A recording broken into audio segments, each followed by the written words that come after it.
Good morning, everyone. Good morning. So is the, I guess it's working in the speaker room. Yeah. We're becoming progressively more high-tech. We have a new camera. We'll see how it works, right? We have, it's working. All right. Announcements. Liturgy Wednesday, July 15th, St. Vladimir equal to the Apostles. Who was St. Vladimir? St. Vladimir was the one who enabled the Christianization of Kiev Rus, it was called at the time. Kiev Rus. Kiev is like, it's like that area is like the center of Russian Orthodox spirituality radiated out. St. Vladimir sent emissaries to Rome, Constantinople, and Jerusalem because he was looking for a religion for his people. He knew that they needed something. And his emissaries came back, and after seeing the Divine Liturgy, and Hagia Sophia actually, which, by the way, the Turks have just converted back to a mosque. That's another issue. Okay, we'll talk about that some other time. But St. Paisios, who we commemorate today, I'm going to talk about him in a second, many years, by the way, when you pull up, says that it will be returned to the Orthodox one day, and probably soon. St. Vladimir, his emissaries came back, and after experiencing the Divine Liturgy, they said, we don't know whether we were in heaven or on earth, but this is the faith that you must adopt. And that's how the whole Northern Europe became Orthodox. So St. Vladimir declared that Christianity was a religion of the empire. Everybody got baptized. And then for the last 1,000 years, all the Slavic people have been Orthodox. Underwent great and grave persecution in the last century. But when communism fell for 68 years, communism fell, the church is reborn, and now it stands as the bulwark against darkness within Christendom. It does. It stands against the darkness because they're emerging out of their own. When they hear these things that we hear every day, they go, we know where this ends, and they're standing against it. So, I think the blessing of God, I hate to say this, but I think it's true. The blessing of God is shifted from America.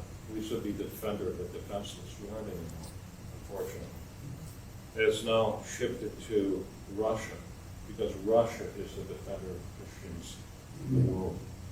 They are. And they will be alike. If God forbid, and I pray this doesn't happen, but if we descend into a darkness, we'll see them as the light.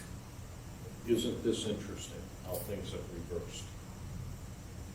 So, we're going to hold the liturgy Wednesday, July 15th. Starting at 9:30 this Wednesday, St. Vladimir equal to the Apostles. And another reason I'm doing it is because we have people of Slavic descent in our parish, and we're a multi-ethnic parish, which is to say we are uniquely American, because America is the melting pot. We honor everybody and all peoples, because the church is what? The church is what? The church is the nation called out from the nations. I'm quoting the Holy Apostle Peter in his book. The church is a new nation. It's called out. It's called out from people of different nations. And what makes America so unique is that it's a nation of immigrants, right? It's a nation of immigrants. We come from all over. And what makes St. Peter's unique, that it's very American in that particular uniqueness. So it's very good. It's very interesting. Okay. Also following the Divine Liturgy, which we're done with, so it's going to happen in a few minutes, is the Andrews family baby shower. It's next week. Oh, that's next week. Yeah, no, the 19th. Oh, did I get that wrong in the bulletin then? No, you got it right. Oh, okay. Okay, it's next week. We'll see you all next week. Okay, good. Please leave your offering on the way out.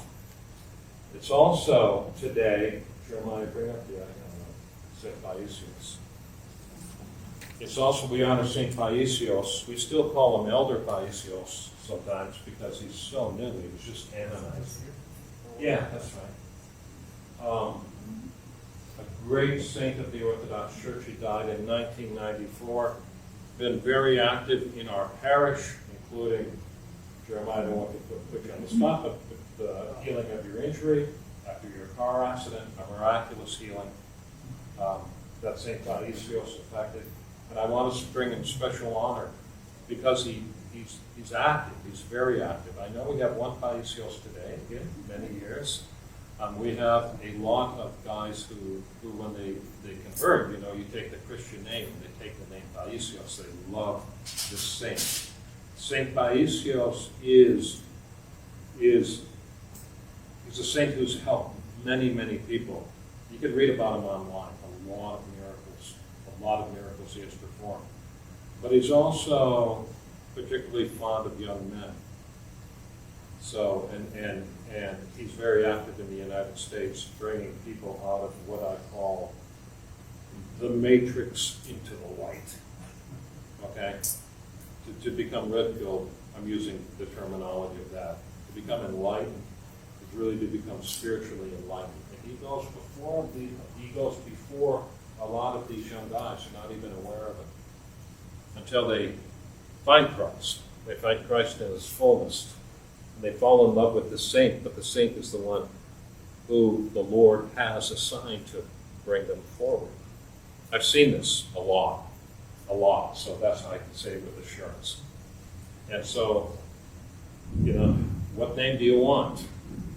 What name do you want to take for your baptism? And a lot of them take Paisios because of that. So, just a little bit about Paisios, because we have to. He was born in 1924 to pious parents. During the Civil War in Greece following World War II, he served as a radio operator. His name was Arsenios at the time. All right. He was noted for his bravery, self-sacrifice, and moral righteousness. After the war ended, he wanted to enter a monastic life, but had to consider sisters who were as yet unmarried. By 1950, he had provided for his sister's future and was free to begin his monastic vocation. And he went to Mount Athos, and he lived there for many years. And he lived in different monasteries on Mount Athos. Okay? He was real hard on himself, but real easy on everyone else. Okay?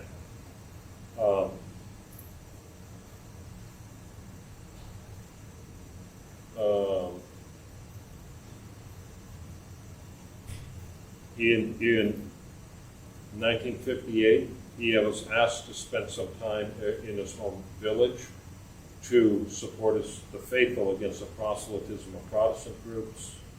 He greatly encouraged the faithful there, helping many people. In 1962, he visited the monastery of Mount Sinai and of St. Catherine in the Sinai, and he spent 2 years there. In 1964, he went back to Mount Athos, took up residence in the Skeet of Ivira. Isn't that where Trudy's son, that's the monastery Trudy's son is at, right? Yeah. Yeah, okay. I guess there is a Skeet nearby. Yeah. Then his health started to decline, and he had part of his lung removed. And then a friendship began with the nuns of the monastery of St. John the Theologian in Soroti, right outside of Thessaloniki. That's where he's buried. That relationship really developed into a fruitful one, and he actually spent the last years of his life there. If you go there, you can He's, like I say, he's buried there. It's a beautiful monastery. He designed it all. Okay, so did that in his last years of his life. It's right outside of Thessaloniki. I've been there. Jeremiah, I know you've been there. It's a beautiful monastery. And he helped build that up. And then it was his final home before he reposed in Thessaloniki was on the Holy Mountain, was the Hermitage Panaguda. And that's what you see the pictures. He had a little house there. And that's when his fame really grew. And just thousands and thousands of people went to get his advice and his prayers. And he saw them all day long. Now that's where the stories come about his healing. His prayers would just heal relatives of cancer and that type of thing. So he was weak, he was in poor health, but he kept up his work. And on October 5th, 1993, the elder left his beloved holy mountain for the last time. Though he had planned on being off the mountain for just a few days, while in Thessaloniki, he was diagnosed with cancer that needed immediate treatment. After the operation, he spent some time recovering in the hospital and was then transferred to the monastery of Soroki. Despite his critical state, he received people listening to their sorrows and counseling them. After his operation, Elder Paisios had his heart set on returning to Mount Athos. His attempts to do so, however, were hindered by his failing health. His last days were full of suffering, but also the joy of the martyrs. On July 11, 1994, he received Holy Communion for the last time. The next day, Elder Paisios gave his soul into God's keeping. He was buried according to his wishes at the monastery of St. John the Theologian in Soroki, now a place of worldwide pilgrimage. You want to hear different languages spoken at the same time, go to that monastery. Many books of his counsels have been published, and the monastery at Soroki has undertaken a great deal organizing the elders' writings and counsels into impressive volumes befitting his memory. Thousands of pilgrims visit his tomb each year.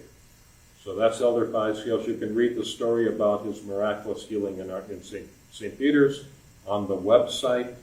That was one of the stories that was sent into the Ecumenical Patriarch before his canonization. So the nuns collected the stories of his miracles from all over the world. They were like the central repository. So I was asked to write a story, a testimonial of what happened to Jeremiah, and I did, and sent it to the nuns, and then it was all brought to the Ecumenical Patriarch, and the Elder Paisios, we still kind of called him Elder Paisios out of habit somewhat, but then he became canonized, and now he's Saint Paisios. So, I just bring that up because it's important we know who he is. All right? Now, any other questions? Anything Nothing? Okay. Sanos? We have a birthday today. Oh, we have a birthday. Yes. Okay. Whose birthday? Whose birthday is it? Oh, it's Pavlos' birthday. Oh, okay. Mr. Choir Master, lead us.